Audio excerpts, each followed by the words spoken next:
Hello everyone. While discussing the third chapter of biology of 9th class, that is diversity in living organism, now we will talk about the in-text questions that are given in the mid of the chapter. So let's get started. In-text question, page number 80. Question number first says, why do we classify organisms?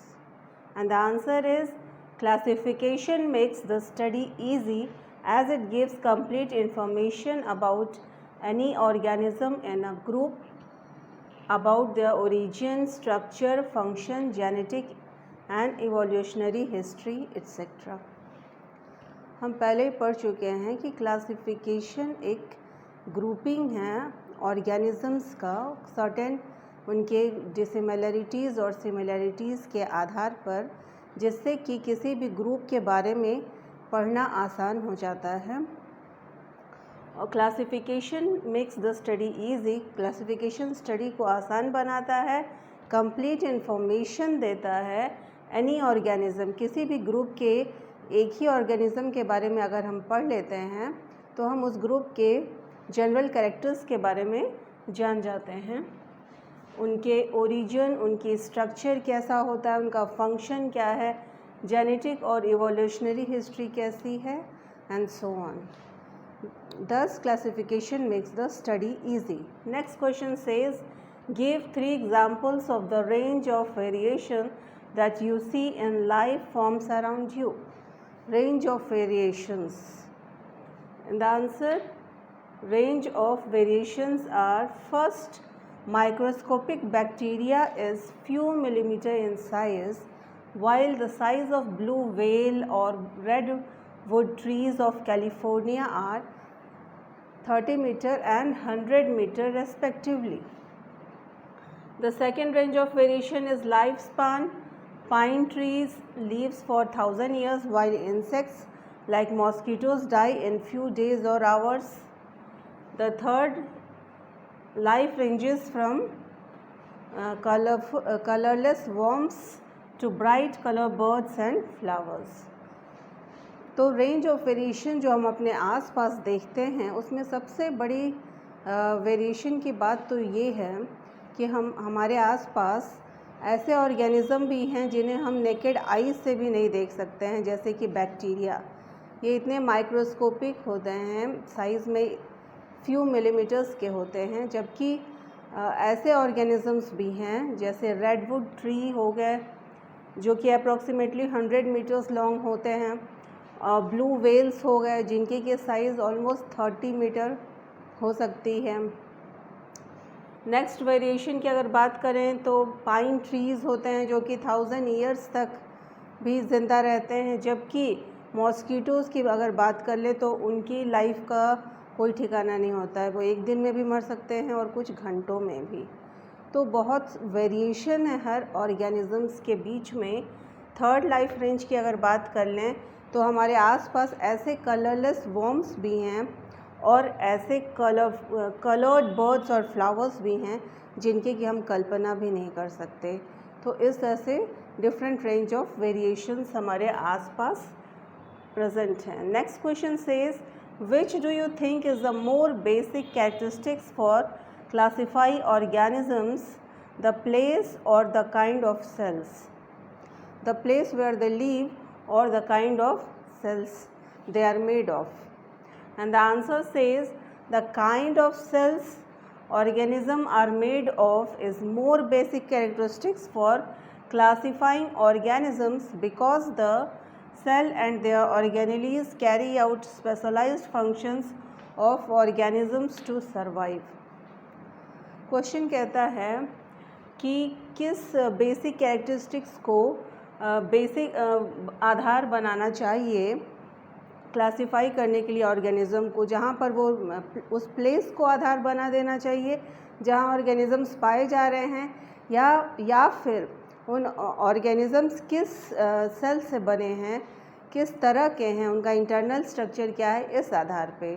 तो इसका answer है, the kind of cells organism are made of is more basic characteristics for classify organisms because the cell and their organelles carry out specialized function of organisms to survive.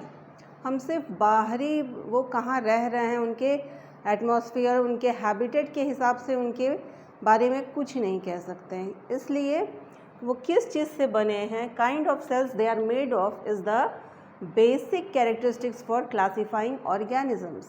वो कैसे cell हैं और किन तरह के cell से बने हैं, ये बेसिक कैरेक्टरिस्टिक्स होना चाहिए. क्योंकि हम पहले से ही पढ़ते आ रहे हैं कि cell are the structural and functional unit of life. यानी कि जो ऑर्गेनिजम्स हैं, चाहे वो प्लांट हैं या एनिमल हैं या इंसेक्ट हैं, कुछ भी ऑर्गेनिज्म अगर वो हैं तो वो सेल के बने होते हैं. और इस तरह से वो उनका हर ऑर्गेनिज्म का स्ट्रक्चर सेल का बना होता है. और इन्हीं सेल्स को डिफरेंट बॉडी का फंक्शन भी करना पड़ता है. So they are known as structural cells are known as structural and functional unit of life. And also the kind of cells the body is made of becomes the more basic characteristics for classifying organisms. Next question says, what is the primary characteristics on which the first division of organism is made of? And the answer is, the first division of organism is based on the basis of prokaryotic and eukaryotic cells. Question कहता है primary characteristics क्या है जिसके आधार पर division of organism हुआ था. तो first division of organisms is made on the basis of prokaryotic. जो ऑर्गेनिजम्स हैं वो किस तरह के सेल से बना है, प्रोकैरियोटिक सेल से बना है या यूकैरियोटिक सेल से बना है.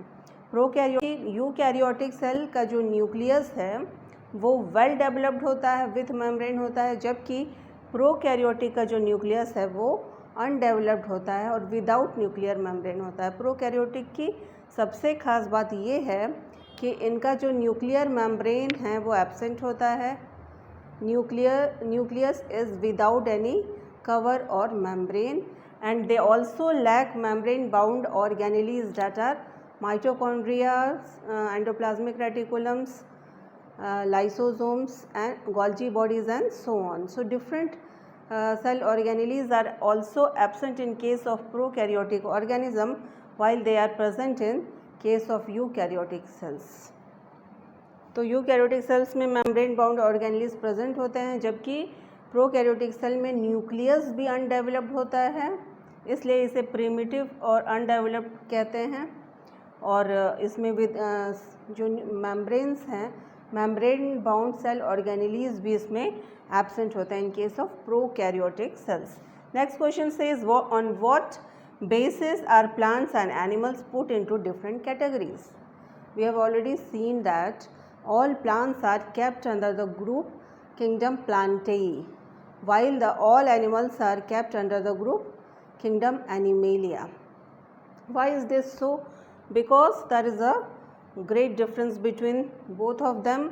Plants have cell walls while the animals don't have cell wall. Cell wall is absent in case of animals.